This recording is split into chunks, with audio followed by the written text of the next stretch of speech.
你好，我係張俊軒，CO number 係2503569198。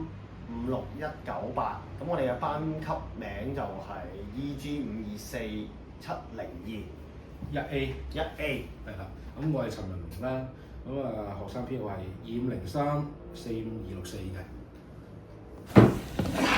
嘅。大家好啊！咁我哋係兩位網上直播主持啦，咁有我阿龍啦，有我阿軒啦。係啦，咁大家日常工作裏邊咧，同埋讀書啊，好多時間都會用翻譯軟件嘅。咁但係好多時咧都會受到呢個字數限制啦，或者翻譯出嚟古古怪怪。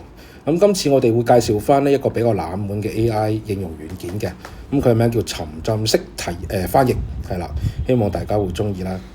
咁首先咧，我哋就去翻個網站度就輸入翻呢個EMEAServe 啦 translate.com 嘅，係啦。咁大家亦都會見到網站裏邊咧，咁首先佢會介紹翻，其實佢都會用好多嘅AI 啦，去同時做呢一個翻譯嘅，係啦。咁另外咧，第二個嘅特色裏邊咧，就係佢有呢一個叫做雙語對照啦。咁喺一篇文章裏邊咧，佢會可以同時咧俾翻原文同埋呢一個翻譯版本俾你做對照。咁變相咧你做功課啊，或者純粹係閱讀方面亦都比較方便嘅，係啦。咁另外咧，仲有嘅就係佢文字翻譯方面咧，亦都對照亦都支援好多嘅文件檔啦，例如呢個 PDF 啊、Excel 啊、Document 啊、HTML 呢啲啦。咁做功課搞 project 咧，亦都會好方便嘅。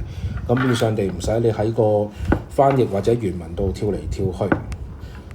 咁啊，最後一個咧就喺線上咧字幕翻譯。咁但係呢一個咧就要留意翻啦，因為本身係一個課金版本嚟嘅。咁課唔課金就考慮翻你哋自己啦。咁佢支援嘅格式方面有呢個 YouTube 啦、Netflix 啦、Premium Video 啦。咁超過100個嘅全球網上影片平台咧，可以做雙語翻譯嘅。咁之後咧，我哋都會簡單咁介紹翻咧佢點樣用啦，或者點樣登記嘅。咁我哋就交翻俾阿軒啦。首先要喺 Google 度搜尋申請賬戶，然後咧就撳去右上角嘅建立賬戶，之後就打上自己嘅姓名啦、出生年月日同埋性別。跟住就係你嘅帳號登入號碼，跟住咧就係你嘅帳號登入嘅密碼。佢就會叫你用電話號碼做驗證，驗證完之後咧，佢有個備用嘅電子郵件嘅。然之後最後就係你嘅號碼就 cap 翻圖啦，記低個帳號啦，然後就撳我同意，最後就可以成功申請到你嘅 Google account 啦。而家咧我就教翻大家點樣做翻一個download 翻呢個沉浸式翻譯啦。咁就翻去 search 嗱，咁呢個粉紅色 icon 咧，嗰個就係嚟㗎啦。嗱，我哋而家就係啦。呢度撳翻 download 啦。等一等。咁我哋打開嗱，咁見到啦，當然撳同意啦，係啦。咁入到去，咁揀翻繁體中或者簡體啦，視乎翻你自己。睇睇廣告介紹翻。咁我哋呢度咧就用翻呢一個電子郵箱咧去做登記嘅。嗱，而家入咗去啦。咁其實成個流程就喺呢度噶啦，咁你就已經可以開始用噶啦。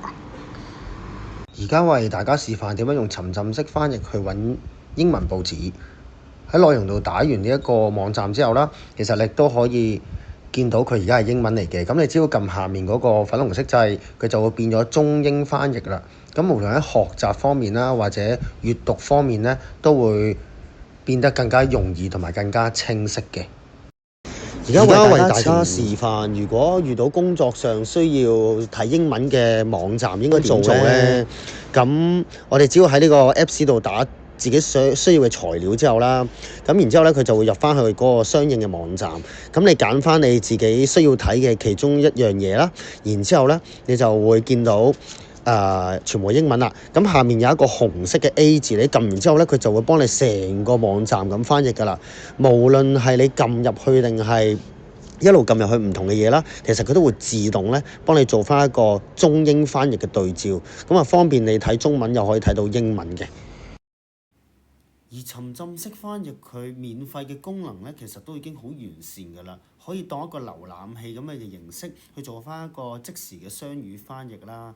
咁但係其實佢亦都有付費版，亦都可以更加多嘅功能嘅。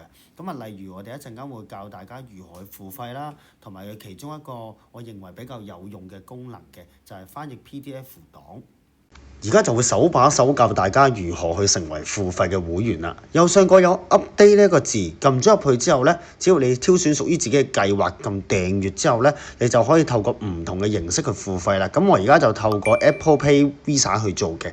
咁其實撳完之後呢，好快㗎咋，咁你就可以成為咗 Pro 嘅會員啦，亦都可以使用佢唔同嘅功能啦，同埋佢會提供咗唔同嘅 AI 翻譯服務嘅，會比免費版更加完善嘅。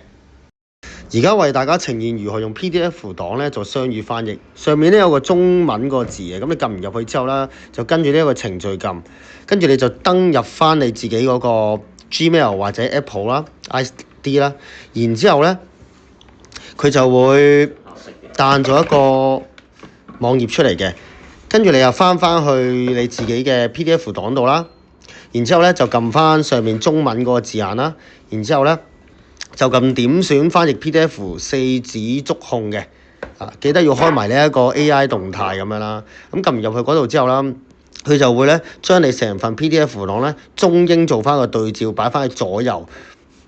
咁你就可以好清晰咁樣知道英文同埋中文究竟係代表住啲乜嘢啦。另外啦，沉浸式翻譯呢一個軟件，除咗可以雙語翻譯 PDF 檔之外啦，其實佢仲可以將你翻譯完嘅嗰一個 PDF 檔成份下載落嚟嘅。